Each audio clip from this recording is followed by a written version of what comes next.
Salut à tous et bienvenue dans un nouveau parc français, mais qu'on découvre pour la première fois. Nous sommes à côté du Mans, à Papéa Park. L'objectif du jour, il est clair. Les crédits. Chasser du crédit.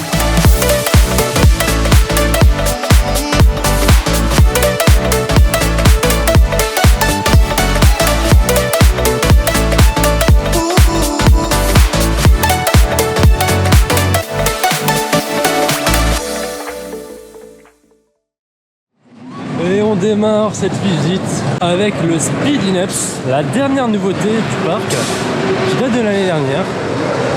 C'est une Wild Mouse. Je pense que ça va être du Maurer en termes de constructeur. J'ai beaucoup aimé en tout cas le petit porche d'entrée que vient de passer là. En termes d'intégration, en tout cas, ça a l'air quand même assez propre. C'est mignonné, c'est végétalisé. On va voir ce que ça donne maintenant le coaster.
On va le refaire après. Non. Si, si. Ah. Ah.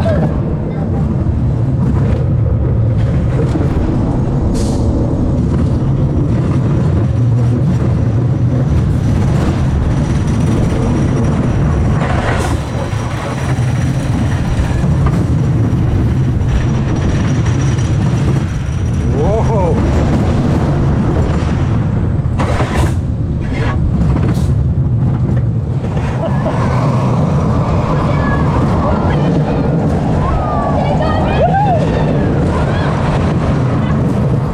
Ah, ça va. Là, ça va moins vite. Ah, là, c'est vrai. Ah. Bon, Speedinuts, l'intégration est plutôt sympa, même si ça manque de thématisation au niveau du parcours. C'est vraiment juste l'entrée, la file d'attente, la gare qui est très très simpliste, mais voilà, qui est quand même plutôt soignée. Le parcours en lui-même est quand même assez bruste. Je lui préfère vraiment les modèles Mack, qui ne sont pas forcément non plus les coasters les plus confortables qui soient, mais qui passent quand même déjà un petit peu mieux. On enchaîne les Crazy. Il y a 4 coasters à faire dans ce parc. Et le deuxième, vous l'entendez sûrement, il a un bruit très très reconnaissable. C'est un Tivoli Large de ses Zerers.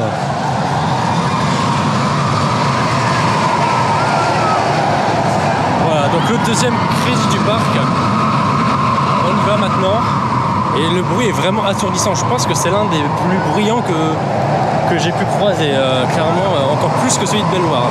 Il y a eu beaucoup de recherches pour le nom du crédit d'ailleurs.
passe aux attractions aquatiques et on démarre avec le petit toboggan. Et contrairement à Walibi Rhône-Alpes, ici, il y a la remontée mécanique pour les canaux, donc ça ne nous fatigue pas, c'est très bien. C'est parti! Wow. Wow.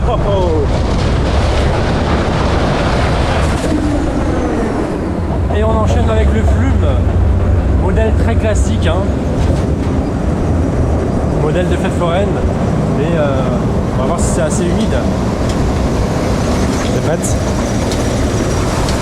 C'est parti.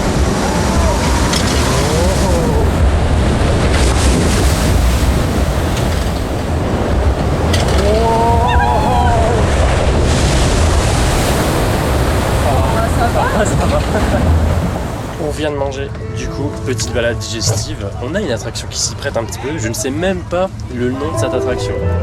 Je sais pas, mais voilà, c'est des petits bateaux qu'on trouve dans beaucoup de parcs. Le cadre général, en tout cas du parc, est quand même plutôt sympathique. Alors oui, il y a une ligne électrique qui passe là au haut, il y a une ligne de chemin de fer aussi, mais on l'oublie vite parce qu'il y a un petit lac là où il y a les pédalos, il y a Emeline ici.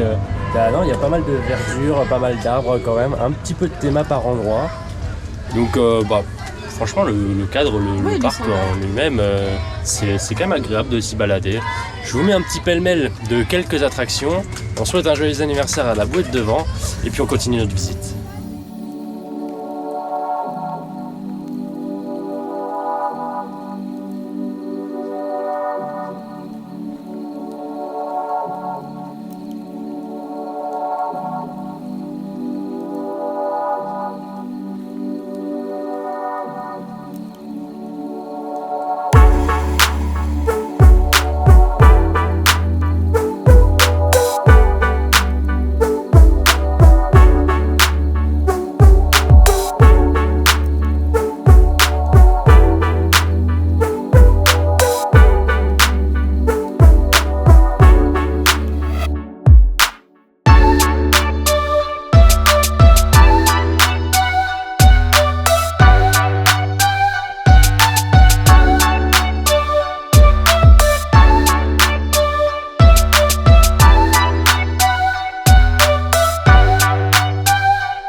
Il y a une attraction dans ce parc qui nous attire aussi plutôt pas mal.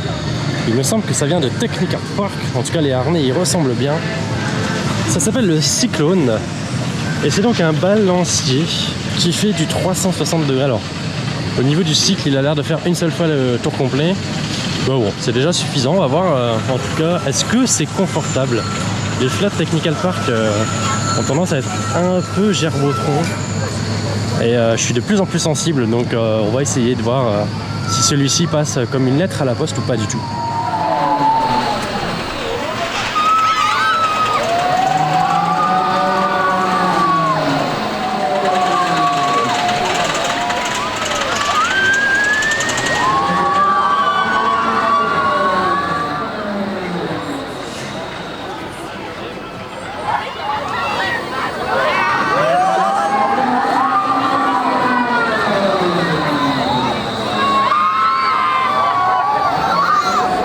C'est bien un modèle Technical Park, mes yeux ne m'ont pas fait défaut cette fois-ci. Et pour l'instant, en tout cas, c'est assez agréable. J'aime bien. Oh là là. Oh. Pour l'instant, c'est très très doux en tout cas.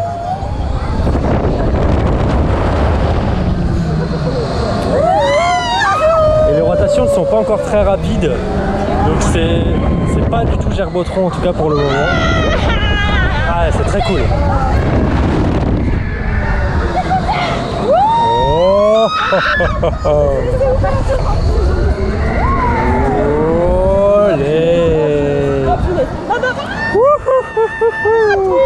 juste à côté, il y a les derniers crédits qui nous manquent, on fera après.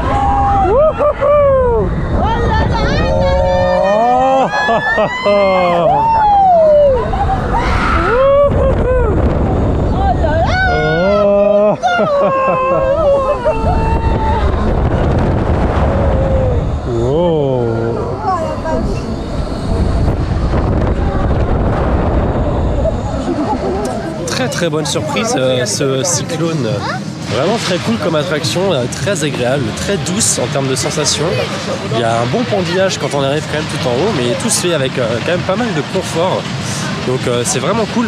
On peut regretter deux choses: le fait que ça soit un poil trop court au niveau du cycle, et la deuxième chose c'est le côté un peu forain très présent quand même sur l'attraction, avec des éclairages, avec la musique, avec la structure du sol qui s'abaisse, qui fait vraiment sol de manège forain très classique. Ça manque un petit peu d'intégration, on va dire. C'est vraiment le truc qu'on peut reprocher. Et là, il y a un coaster pour le coup qui a l'air un peu plus intégré. C'est le dernier coaster du parc qui nous reste à faire. On voit qu'il y a un petit peu de théma à droite à gauche. La gare a l'air quand même assez jolie. C'est le Papéa Express. Malheureusement, pour nous, c'est un coaster stocké. Donc il ne faut pas s'attendre à un coaster de très grande qualité, mais en tout cas l'intégration est quand même assez soignée.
Et bien voilà, c'est une fin de visite, fin de journée ici à Papéa Park. C'était une première pour nous, une petite découverte, malgré tout somme toute intéressante. Il y a eu des bonnes choses, il y a un bon potentiel. Bon ça, les musiques, faut vraiment arrêter parce que ça donne un esprit trop fête foraine au parc et je pense que les gens sont pas venus rechercher ce type d'ambiance dans un parc d'attractions. C'est pas grand chose comme effort à faire et ça peut être fait assez facilement, donc c'est un des points à améliorer pour le Papéa Park. C'est clairement un peu plus d'immersion, un peu plus de thématique et ça peut passer aussi du coup par la musique. Mais sinon il y a de très bonnes choses, un bon potentiel. J'aime beaucoup le cadre, je ne connaissais pas du tout et je savais pas à quoi m'attendre. On vient pas ici évidemment pour les coasters parce qu'il y a certes un +4 mais aucun des coasters n'est réellement immanquable en soi. Par contre, bonne surprise sur le Flat Ride Technical Park, le Cyclone. Je m'attendais vraiment pas à ce que ce soit aussi intéressant en termes de sensations, donc là-dessus c'est un bon point. Et puis que dire de plus sur ce parc, on a quand même passé un bon moment, il n'y avait pas trop d'attente, pas trop de monde. C'est vraiment une étape où on n'y a passé que quelques heures sur la route du retour, puisque hier on était dans un parc un peu plus intéressant qui était le Puy du Fou, mais il n'y aura pas de vidéo dessus. Vous connaissez déjà mon avis de toute manière sur le parc. Et là on repasse sur une boutique qui a l'air quand même assez récente. Elle a l'air assez neuve, bon par contre il y a toujours la musique à la con dedans. Bref, c'est un parc intéressant. Évidemment c'est pas le parc du siècle, il n'est pas incroyable. C'est vraiment un petit parc avant tout destiné aussi aux enfants, donc il y a pas mal de petites attractions que j'ai pas filmées notamment parce que nous ça ne nous intéresse pas du tout. Mais bref, c'était quand même un bon moment qu'on a passé. Donc c'est le principal, c'est ce qu'il faut retenir. J'espère en tout cas que vous aussi vous avez passé un bon moment en regardant cette vidéo. Elle se termine ainsi, j'espère en tout cas que ça vous aura plu et puis on se donne rendez-vous sur plein d'autres vidéos qui arriveront puisque là l'été ne fait que commencer, même si le soleil n'est plus là, il a fait beau et j'espère qu'il le fera beau encore parce qu'il y a des très beaux trips qui arrivent. Donc à très vite sur la chaîne. Allez, salut!